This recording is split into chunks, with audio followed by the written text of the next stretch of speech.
Hello students, this is our science class and we are doing chapter last of bio, that is natural resources. Natural resources के बारे में हमने पढ़ लिया. हमारी अर्थ पे देखिए नेचुरल रिसोर्सेज की बात करते हैं. एयर, वाटर, सॉइल, ये भी नेचुरल रिसोर्सेज हैं जिन्होंने लाइफ को पॉसिबल बनाया. जो एयर वाला पार्ट है उसे एटमॉस्फेयर कहते हैं, वाटर वाले पार्ट को हाइड्रोस्फीयर कहते हैं और सॉइल जो सॉलिड पार्ट है उसे क्या कहते हैं, लिथोस्फीयर कहते हैं. और इन तीनों ने ही हमारी अर्थ पे लाइफ को पॉसिबल बनाया है. तो हमारी अर्थ क्या बन गई, बायोस्फीयर. मतलब इन तीनों ने ऐसी कंडीशंस कर दी हमारी अर्थ पे जिसकी वजह से लाइफ पॉसिबल हो गई. एयर है वो सिर्फ हमें ऑक्सीजन देने का काम नहीं करती है. एयर के बारे में देख लेते हैं पहले थोड़ा. तो एयर है वो सिर्फ हमें ऑक्सीजन देने का काम नहीं करती है. हमने इसके फंक्शंस पढ़ लिए, रोल ऑफ एयर पढ़ लिए कि ये थर्मो रेगुलेटर का भी काम करती है, क्योंकि एयर है उसकी वजह से हमारी लाइफ पॉसिबल हो गई है. और साउंड में जो हमारी साउंड के लिए मीडियम है वो भी एयर है.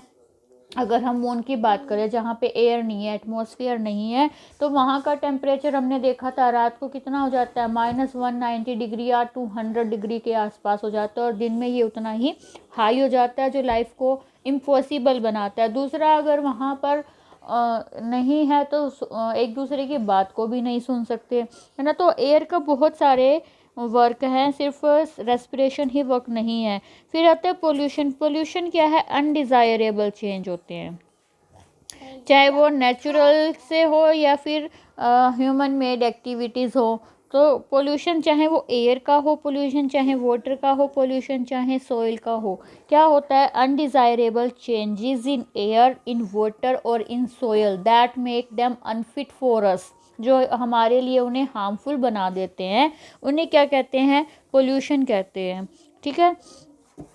पोल्यूशन. फिर आता है पोल्यूटेंट. पोल्यूटेंट क्या है, जो पोल्यूशन का कारण है, जो पोल्यूशन क्रिएट करता है, वो क्या होते हैं, पोल्यूटेंट होते हैं. अब अगर एयर की बात करें हम कि एयर पोल्यूशन कौन कौन करता है, सबसे पहला नेम क्या आता है, CO2. CO2 क्या है, गैस है. हमें पता है, ये हमें चाहिए भी है क्योंकि प्लांट्स हैं जो वो इसी की हेल्प से ही फोटोसिंथेसिस कर पाते हैं. उनके लिए रॉ मटेरियल है फूड प्रोड्यूस करने के लिए, लेकिन वो एक लिमिट अमाउंट में ही है कि वो यूज़फुल हो. लेकिन जब बहुत ज़्यादा अमाउंट इसका हो जाता है तो क्या होता है, CO2 है वो एक ग्लोबल गैस भी है, ग्लोबल गैस कह सकते हैं. या फिर क्योंकि CO2 करती क्या है कि जो सनलाइट की हीट आती है, ये वाटर वेपर है या मीथेन गैस है, ये क्या करते हैं सब, जब सनलाइट की हीट आती है तो उनको पकड़ लेती है, ट्रैप कर लेती है, उनको वापस नहीं जाने देती.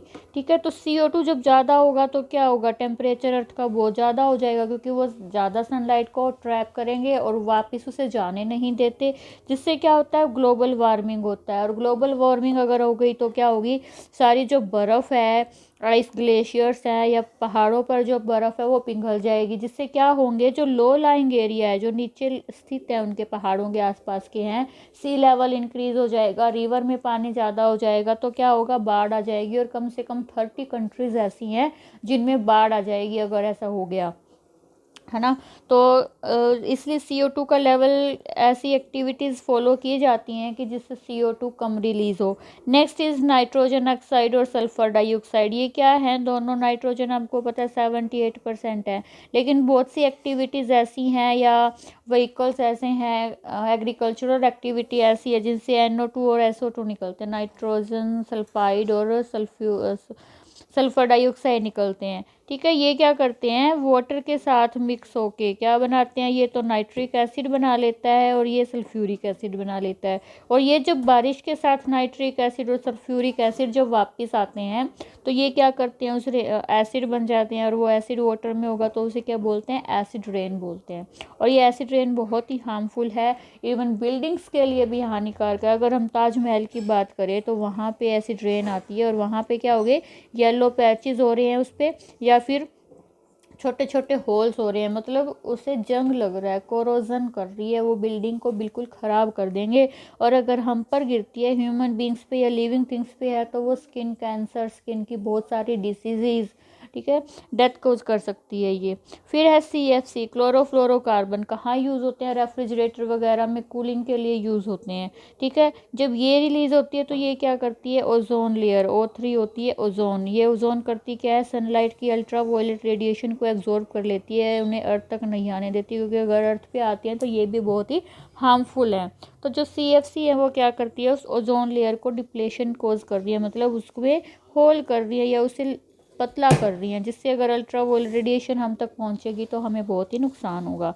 फिर है CO, कार्बन मोनोऑक्साइड, CO2 नहीं, CO, कार्बन मोनोऑक्साइड, ये क्या करती है, इसकी कैपेसिटी होती है हमारी ब्लड के, हमारा ब्लड क्या करता है, हीमोग्लोबिन होता है, वो हीमोग्लोबिन ऑक्सीजन के साथ रिएक्शन करके और ऑक्सीजन को पूरी बॉडी में पहुंचाता है।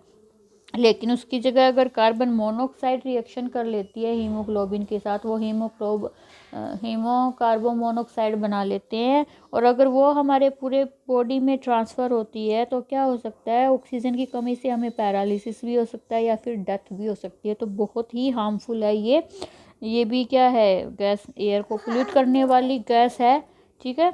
तो ये क्या करती है, oxygen carrying capacity, red blood cells की ऑक्सीजन कैरिंग कैपेसिटी को डिक्रीज कर देती है, ठीक है।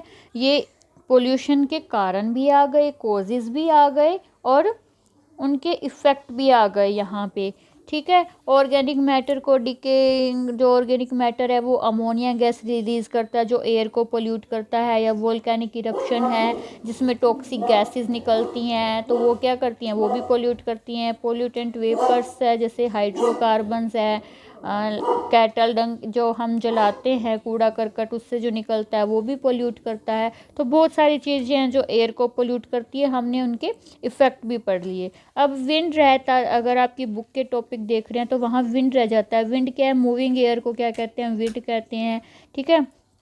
और क्या उसमें दिया हुआ है कि हम कैसे स्पीड को माप सकते हैं, मूविंग एयर की स्पीड को, तो वो हीटिंग ऑफ एयर की, एयर है कोई भी जगह की, वो कितनी जल्दी गर्म हो रही है या वाटर वेपर कितनी जल्दी बन रहे हैं, तो उनके अकॉर्डिंग हम विंड की स्पीड को माप सकते हैं। दूसरा, विंड कैसे बनती है, देखिए ये लैंड है, एक तरफ सी है, ठीक है। तो जो लैंड है वो जल्दी गर्म होता है, और ये सी गर्म भी धीरे होता है, गर्म होने के बाद ठंडा भी धीरे होता है, ठीक है। तो दिन में क्या होता है, जैसे सनलाइट आती है, दिन में क्या होता है, लैंड पे जब सनलाइट तो दोनों पे आती है, लेकिन हमने देखा अभी कि लैंड है वो जल्दी गर्म होता है, तो यहाँ की एयर गर्म होती है, ऊपर चली जाती है, मतलब यहाँ पे क्या हुआ, एयर प्रेशर कम हो गया, तो यहाँ पे ठंडी हवा है सी के ऊपर, क्योंकि ये जल्दी गर्म नहीं होता। वो सी वाली एयर इस खाली जगह को भरने के लिए यहाँ पे, जहाँ पे लो प्रेशर है वहाँ पे आती है, ठीक है, मूवमेंट करती है। तो सी से जब लैंड की तरफ मूव कर रही है तो वो सी ब्रीज, दिन में क्या होती है, सी ब्रीज होता है, रात को क्या होता है, ये जल्दी ठंडा हो गया, ये जल्दी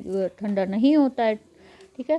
ये गर्म है रात को, तो यहाँ की हवा गर्म हो जाती है, वो ऊपर चली जाती है, मतलब यहाँ एयर का प्रेशर लो हो गया तो इधर से इधर चलने लग जाती है, मतलब रात को लैंड ब्रीज चल रही है, दिन में सी ब्रीज चल रही हैं। इसको फैक्टर कौन कौन इफेक्ट करता है विंड को, rotation of earth, unequal heating of earth, और जो डिफरेंट रीज़न है वहाँ पे कैसे कैसे वो गर्म होती है, या माउंटेन रेज कैसे आ रही है बीच में, ये सब इफेक्ट करते हैं।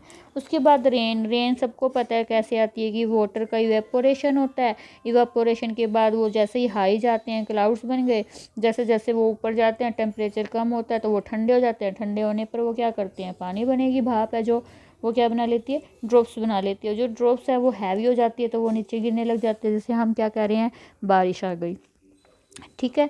तो हमारा एयर वाला पोर्शन है बिल्कुल कंप्लीट हो गया है, कुछ भी नहीं बचा है। आप उतना चैप्टर पढ़िएगा, कुछ नहीं समझ आया है तो पढ़ाई बताइएगा। और एक स्मोक जो आजकल बहुत ज़्यादा हो रहा है, स्मोक क्या है, स्मोक और फोग का मिक्स, मतलब वाटर वेपर हैं वो कंडेंस हो रहे हैं, किसके साथ मिलकर, स्मोक के साथ मिलकर, जो बहुत ज़्यादा हानिकारक होता है, ठीक है। नेक्स्ट वीडियो में हम वाटर का पोर्शन कंप्लीट करेंगे।